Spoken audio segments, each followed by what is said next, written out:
home to enjoy with his family, surrounded by nature, in a community of people who love outdoor living, a self-made schedule that's let him work when he's at his best. Oh, plus access to great skiing and all the running and biking trails he could ever want. All these criteria brought Shane to the idyllic mountains of Idaho.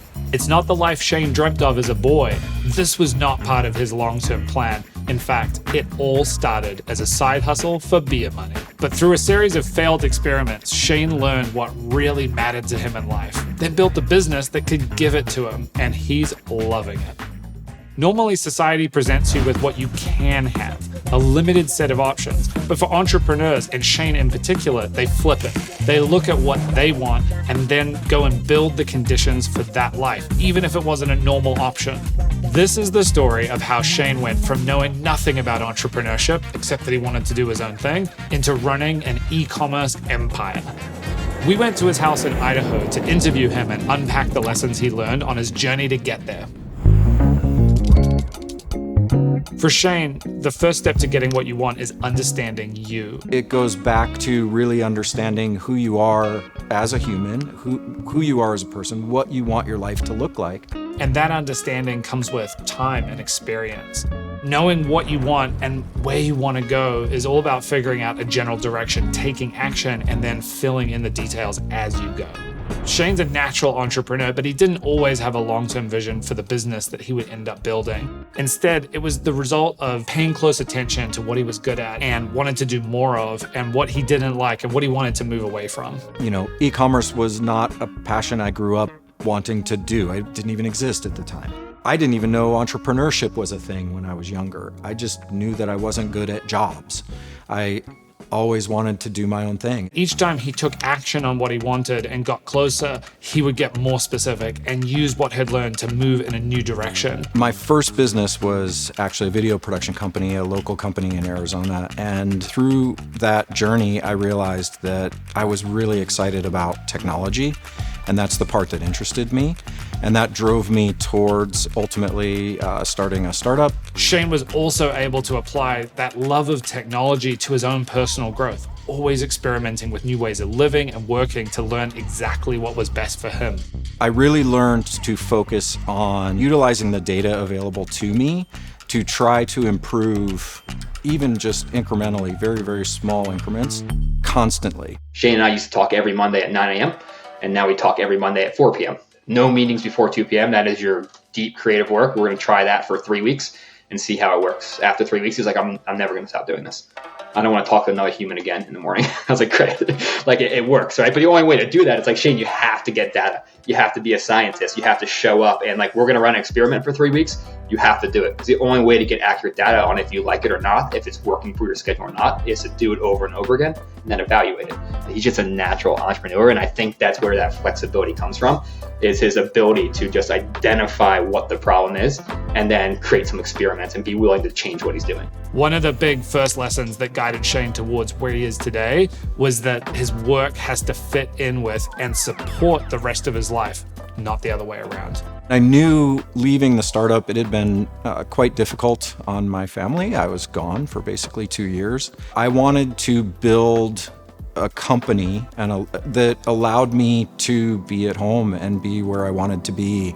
He's really good at like follow through and execution on his own. It's just really figuring out what he wants. One thing that we really forced him to do is have more fun. Sounds cheesy on a surface level, but like he was a robot. He would go from working 10 hours a day, doing his triathlon training, and then like sleep and do it again.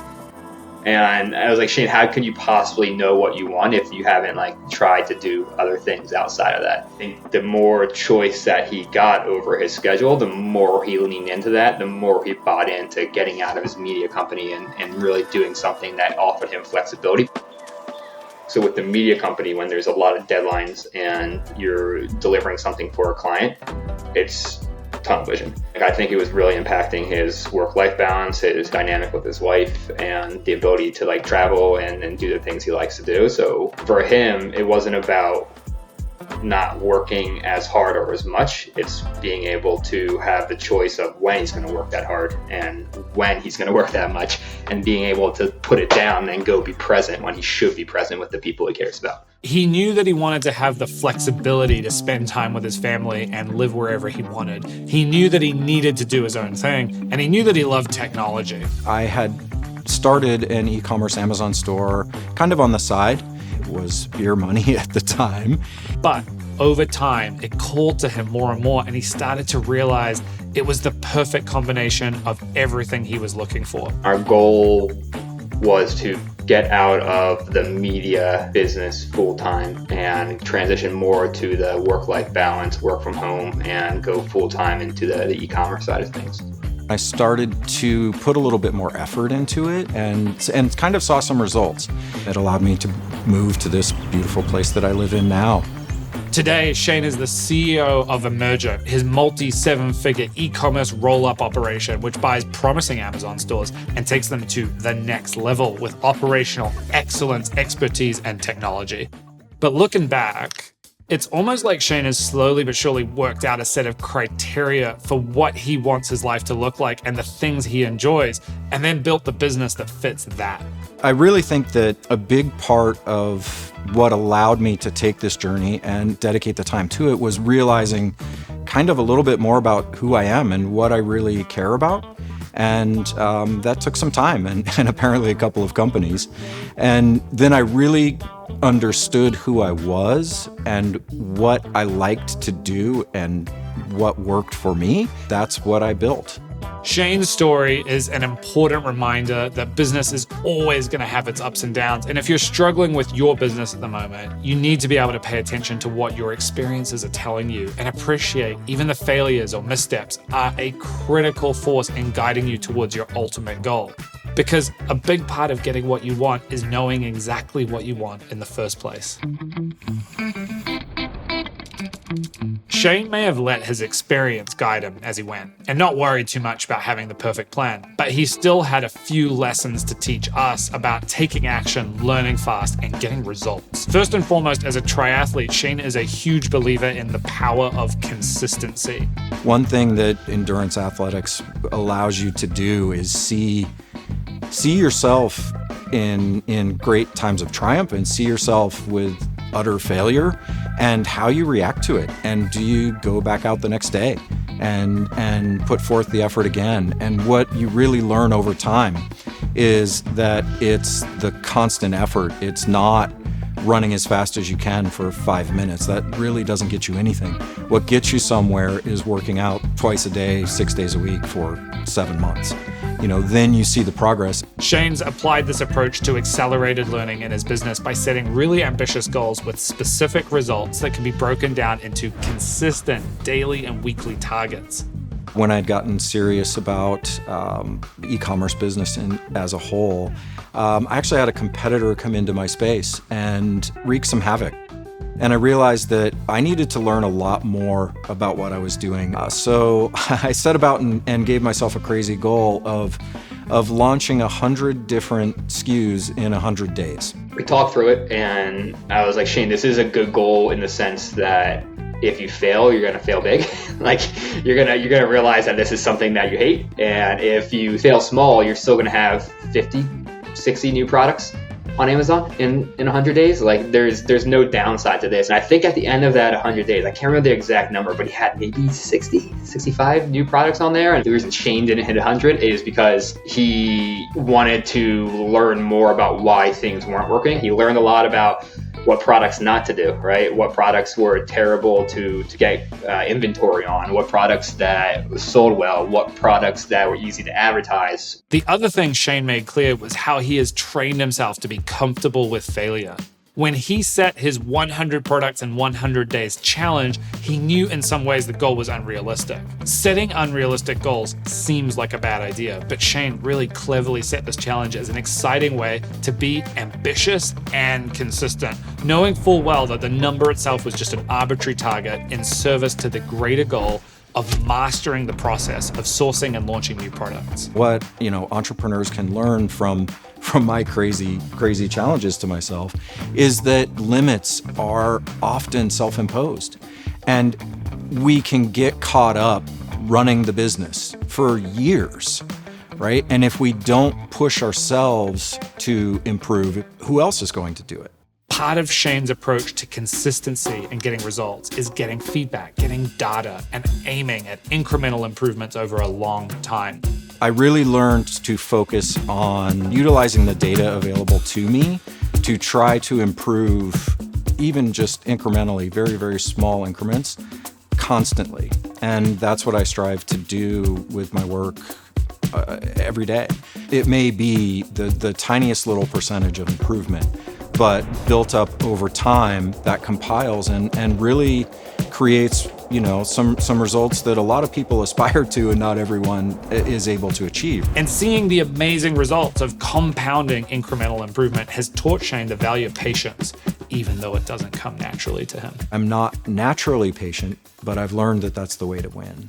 I'm looking at 3, 4, 5 years down the line, right? So if profit suffers a little bit this month, when I fully expect that long term, the profit will increase for the next 36, 48, 72 months, I'm willing to do that and be patient for it. After talking to Shane about his strategies for success, it was clear that his approach from patience and long-term thinking to getting constant feedback and being data-driven to being comfortable with failure, it was all in service of consistency.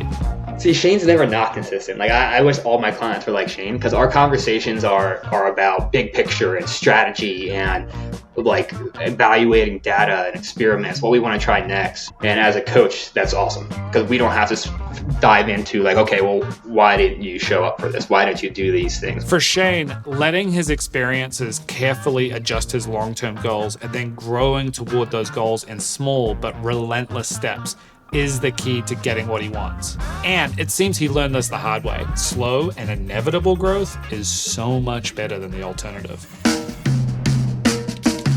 When I was younger, in fact, in my first business, I burnt myself out pretty hard. I worked a lot and every day. I really suffered burnout, and I would highly encourage anyone that feels that they're headed that direction to try a different path. It took years to recover from. Through his past struggles with overworking and burnout, Shane's developed some strategies for keeping a steady pace and just never reaching a point where he has to totally stop. First off, Shane recognizes that his work doesn't need to be his passion. He can enjoy it, he can be very good at it, but he can also be ambitious about everything else that brings him joy and nurture those aspects of his life just as fiercely. And ultimately, I think we really just need to figure out what brings us joy in life and work. And if those are the same thing for you, then following your passion is great, but I don't think it is for most people. And I think it can take away some of that joy of that passion. When I dive into it, I really believe that work-life balance is having high ambitions in very contrasting areas. So for Shane, it was a lot of how are you being ambitious outside of work? If you're going on a trip with your family or anything like that, you need to have those goals around that trip. It can't just be I'm going to work half days and that's it. It's no, I want to make sure I plan this one day with the kids. I want to do this one thing with the wife. How are you being ambitious about that personal time? And I think that really clicked with him, where it's oh wow, yeah, I don't even want to look at my computer for this. I want my wife to remember me being super present and having fun and planning these little excursions throughout, rather than just be okay, I'm done with work, my half day of work on vacation, what do you want to do? That's not how he wants to be remembered by the person who's most important to him. And I think that really resonated with him. Shane learned the value of rest during his training to compete in an Ironman race. If your body doesn't have a chance to rebuild your muscles, you can't perform the next day. It doesn't matter how much you want to, you physically can't do it. And it's a really important lesson that took a long time and many failures to learn. Shane learned that just like in sports, where rest days are a key part of the training program for optimal performance, it should be the same in business. I'm telling you, if you're working for the sake of working, and anytime you work really hard, it just equals working more, you're going to start to resent what you're doing. Like, working has to equal a reward for you. Otherwise, what's the point? What's the point of showing up and just working all the time if it doesn't equal anything you want out of life? We're doing half-day Fridays in the summer. We're getting out on the boat. Right? We're doing something like that, and it's non-negotiable. Like, it's non-negotiable that you do that. I don't care where you're at with work. You're doing that. Another big insight Shane had for us was that being consistent doesn't mean you can't be flexible. In fact, Shane structures his life around the ability to be flexible. He leaves the most important part of every day wide open for working on what matters and limits his commitments. It's important to find for yourself when you're most effective working, and that's when you should really work on the important stuff. For me, it's fairly early mornings. I'm at my best. I think my best during the morning. So I try to do the hard work then and push my meetings as much as I can to the afternoons. And if there's fresh snow outside, he's hitting the slopes, no questions asked. I think it was just ingrained into him to be like, I'm going to work and work and work. And at some point, the work's going to stop and I'm just going to have the life I want. And I think he started realizing that I need to have the life I want now. Otherwise, it's not going to be worth it. Anytime there's fresh path, I get to go skiing. Anytime there's a super first nice day of the year, the whole company has off and that we go to do whatever we want to do.